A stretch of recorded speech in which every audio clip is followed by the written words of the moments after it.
Sasa tunaona mumeanza kuintimidate opposition leaders hapa Kenya. Mkiambiwa ukweli mnaanza kuwashika. Tunajua vizuri ya kwamba mlienda benchmarking pale Uganda, mkaonyeshwa vile ya kudili na opposition. Ndio mnajaribu kuapply hapa Kenya. Mumeenda pale Tanzania benchmarking, ndio mnajaribu kuapply hapa Kenya. Na tumeona mlianza na Matiang'i, mkapeleka kwa DCI. Mkakuja kwa Natembea, mkashika yeye. Sasa mko kwa Gachagua. Ndio mnahangaisha. Yule mtu ambaye amebakisha ni Kalonzo peke yake. Sisi tunataka tuwaambie mapema. Tunataka tuwaambie tuone mapema ya kwamba msijaribu, msidhubutu kuguza Kalonzo Musyoka. Kalonzo Musyoka ni mtu ambaye ako na supporters Kenya mzima.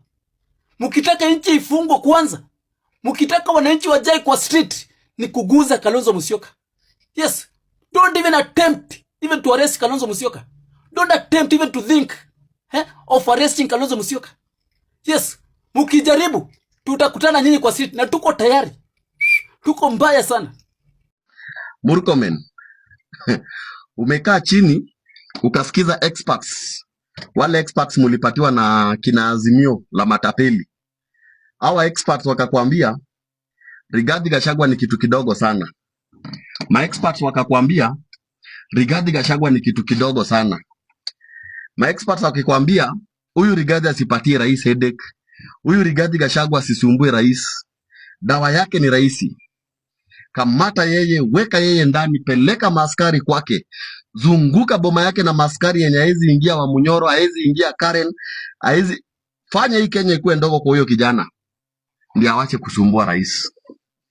Na wewe Kipchumba Murkomen, bila ya kufikiria, bila hata ya kuangalia madhara ya Kenya unajaribu kufanya, jamaa ushamwaga maaskari wengi washike Rigathi Gachagua. Kipchumba Murkomen, wacha nikwambie, 2021 Rigathi Gachagua alishikwa, alipelekwa jela, na mimi tulikuwa mpaka naye kotini. Huyu jamaa alitoka akiwa na kesi kotini, akiwa member of parliament. Na hiyo ujinga yake yote, na hiyo kumuonanga munamuona kafalafala hivi. Jamaa alikuwa deputy president na aliacha maprofesa wengi sana, aliacha watu wazito kama kina Mudavadi, kina Wetangula pale, from a member of parliament to the second deputy president of the Republic of Kenya after the promulgation of Constitution 2010. Ruto, serikali neboin gomi chepchemo. You're creating unrest in a country you swore to keep calm. So is your Minister for Interior. Chumba. Nini mbaya? Nini? Okay. Trans Nzoia had riots today because they felt that arrest that the EACC was trying to carry out was not legal. Kibera sai naona kuna iva. I don't know if it was yesterday or the other day. Sugarcane farmers were rioting because of rye. So, ni nini ingine imebaki? Si ni finance bill tu, tutoke kama wenda wazi. Hai. Aluta. Continue making citizens uneasy. Na unakasirisha watu wako na njaa na hawana pesa. Do you know how bad that is? Wacha ni usiku. Wacha nikule pisarok alafu nilale. Nacheki Rigathi Gachagua anasema serikali inaka kumunyuria ile style ya KGB, ile ya Kirashia, kumuua na kikemikali mtu wangu. Anasema watu kama so wamemround, wako tu naye hapa kwa hapa jo. Alafu nimecheki ule father wa Kikopei, ule father alihost Rigathi Gachagua amepigwa maupini mtu wangu jo. Manza amenyuria. Alafu nikacheki Natembea anatolewa we. Kwani Kenya yetu inakaje saa hiyo? Na mstaki jua. Yani mumeamua kuangaisha Gachagua kabisa. Kabla mshike Gachagua, tunataka mtushikie yule mtu ambaye ni king of abduction hapa Kenya. Anaongoza ku abduct watu. Kabla mshike Gachagua, tunataka mtushikie yule mtu ambaye aliongoza kuua majenzi pale parliament last year. Kabla mshike Gachagua, tunataka mtushikie yule MP mwenye alisema anajua ku manufacture president. Wanajua ku manufacture president. Kabla mshike Gachagua, tunataka mtushikie Farah Maalim. Alisema ya kwamba anaweza wa jenzi 5,000 akipewa opportunity. So, kabla mshike Gachagua, shikeni wale makriminal wengine wote. Yes. Majamaa, last week nikamwambia, gava kudili na msee kama Gachagua ni ngumu sana, ni hard sana. Si ati hawezi deal na yeye, but itakuwa kazi ngumu sana. Huyu ni msee amefanya kazi na gava, na msee alikuwa pande administrative. Now, intelligence mingi ya serikali inapitianga through chain ya administrative. Leo amekama akavindicate whatever nilikuwa nimemwambia. Ukisikia statement yake akiongea, amesema alipata intelligence kutoka here, alipata intelligence kutoka pale na pale. Umse alikuwa dio. Na umse time pia alivutwa job, alikam aka-invest heavily kwa EX operators walikuwa kwa KDF, some of whom alifanya nao kazi wakati pia alikuwa kwa DP, unaelewa? So umse inakwambia wakati umse pia alikuwa kwa kazi akiwa dio akipanda the rank hivyo. Huyu ni mse mwenye alisaidia watu wengi kwa community na akaandika wase wengi job. Sasa hawa waliandika job wenye kwa serikali, hawa sio mitana utukukua watu wa kumsaidia sahi. Because hizi intelligence zake anazipata wapi? Atoki kwa mlima, atoki atijui wapi, zinatoka kwa watu. Na hao ni watu wenye wako kwa system. Na ni watu wako deep in the system. Ndio wanampatia this intelligence. So umse kumround niliwashow si rahisi. It will be ndio the government eventually wanaweza wakafika mahali wa mnyamazisha, but it will be very hard, very hard. Uni mse mwenye ako na assets wasio kwa ndani. Na intelligence ndio key. Once ukiwa na intelligence mjamaa, you can build the system. Na pia niliwaambia the same thing, ukiwa na intelligence you will build the system pants down. And the same thing pia inakoleanga ule mzee wetu Rao si ati ni mnoma design. Rao na na intelligence. Once ukiwa na intelligence ni hivyo, ukiwa na intelligence ni hivyo, understand? So umse inaonyesha tema alikuwa dio akiwa anafanya kazi dio akipanda apia kwa community, ni kama alisaidia wase wengi, ni kama aliandika wase wengi kazi. So hao wase aliandika kazi wakiingia kwa security institutions au ndo wase sayo metana tukukua ni kama asset zake. So hao ndo wanampatia intelligence. Ni kunoma, ni bulando wa justice. They believe in monopolies. They believe in cartels. We want to tell them we believe in the rule of law.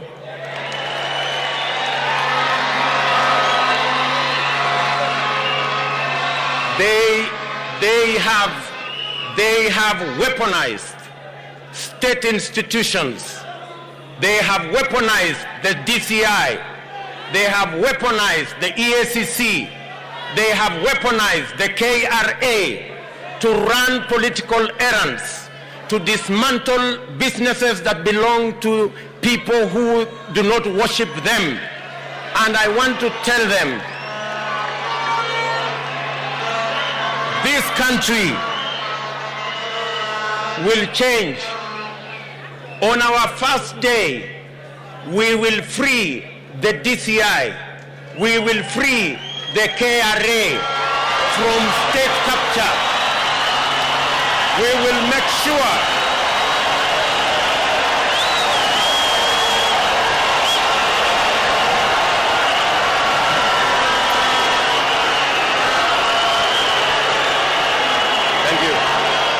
Thank you very much.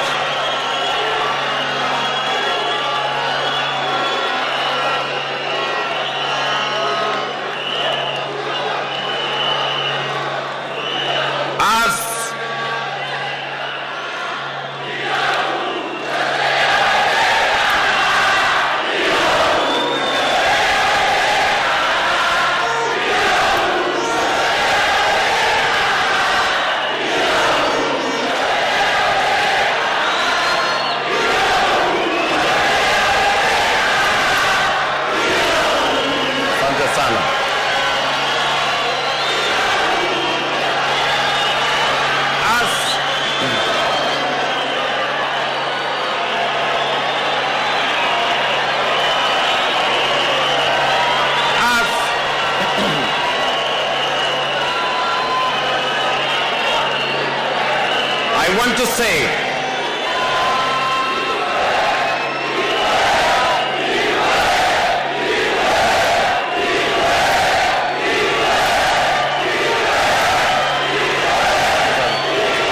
thank you very much.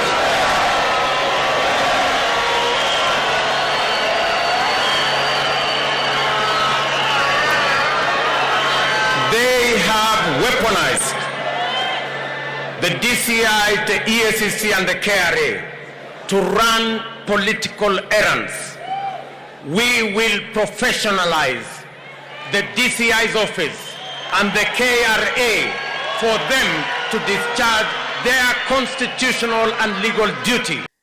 Walisema nyani aoni kundule. It has not been easy. All 3 videos that I made about Rigathi Gachagua has been pulled down today. This is the 4th attempt. So making my comment on this, people are saying the former deputy president's remarks are inciting based on 2007-2008 post-general election violence. On my opinion, it has nothing to do with incitement. It is the reality. Dr. William Samoei Ruto, your regime is trying to topple a ruling government in Sudan through RSF. You've invited them here in KICC. You are trying to illegitimately, without Kenyans' approval, trying to support an illegal entity to remove a ruling government. Between the alleged incitement of Rigathi Gachagua and this one, which is worse, your very own yellow party, the Wheelbarrow Party, signed a cooperation agreement with an illegal foreign entity called NRM, National Resistance Movement of Uganda, 1 week ago. What will that tell a normal Kenyan who is informed? That regime has been ruling Uganda since 1986 through dictatorial means, through oppression, through suppression. So tell me, Waswahili walisema dalili ya mvua ni mawingu. What is this? Earlier late last year, Dr. Kizza Besigye was abducted, deported illegally when he was attending an event in Kenya and back to Uganda. Kenya has already been identified as one of the countries that is responsible for a huge number of human trafficking and drug supplies in East Africa. So, before even saying Rigathi Gachagua is inciting, walisema nyani aoni kundule, Dr. William Samoei Ruto, you need to look at your policies. What are the chances the 2027 elections are not going to be compromised with how things are happening? Your government blatantly, to the presidency of Netherlands and even to the international community, denied that security forces were used in killing Gen Zs in 2024 protest. IPOA never published a report. True numbers of the young people who died up to now is unknown. Mind you, in your manifesto of UDA, you said in the first 6 months of your leadership, you are going to deal with all extrajudicial killings in this country. I feel like sometimes this is antagonism you are pushing on the former deputy president. It's just a political game you are trying to settle.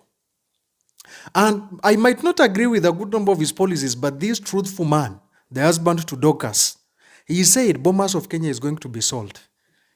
It has come to pass. We are now seeing the whole Cultural Diversity Center being torn down in the name of refurbishment, of which I don't believe. Dr. William Samoei Ruto, I'm not even going to say anything on 2007, but this is what is at the back of every Kenyan. We are afraid. Chances are very high. We might not even see any sense of elections integrity. It is only this year that we are now seeing IEBC being established. We don't even know the frameworks you are going to prepare to convince us this election is going to be free and fair. I feel like Rigathi Gachagua was misquoted. The truthful man said his thing and he went away. And mind you, I think Kenyans, the general feeling is this country is not really heading to the right direction. With the way things are, why is it that our government is denying everything? With the case for Sudan, mpaka hiyo ndege ya sijui military ilianguka ndo mpaka sahi hawajasema anything. So tell me how we are going to believe on this. Rigathi Gachagua never said anything on inciting the communities. I'm not supporting him, but I will side with him on this. I feel this is antagonism against the Milima people, the Central Kenya people. That is how things are panning out to be. Using ethnicity to justify your own position.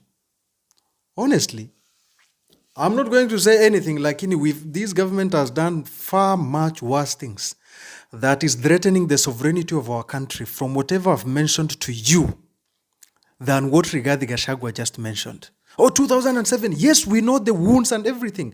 But Dr. William Samoei Ruto, if you really respected Kenyans to never repeat the same, you could not have been doing what you are doing to the young people currently. You will not have been doing in terms of even supporting the governors and the members of parliament who are still passing laws that are against the very same will Kenyans elected you for. I hope this video reaches everyone. And I don't think, on my own opinion, the truthful man said anything bad. He was just misquoted. Chances are high. We are living in the age of information and technology. If this regime is going to steal these votes, this country will be untenable. That is the reality. Gone are the days when people will sit back and just see things happening. Gone are the days when baby boomers will just say, as we want peace. No, we really need real-time results. So this is not an incitement. This is the reality.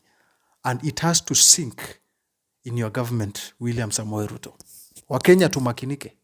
My people, unaingia kuiva alafu unaletewa one time kama chesa. Mulisema hamutaki kuchelewa in anything. Walai Kenyans, you never disappoint. And this is the reason as to why I just love my country, Kenya. Munakuanga macho na munakuanga sete in anything. Anyway, Aluta, the struggle continues. We have to drain the swamps.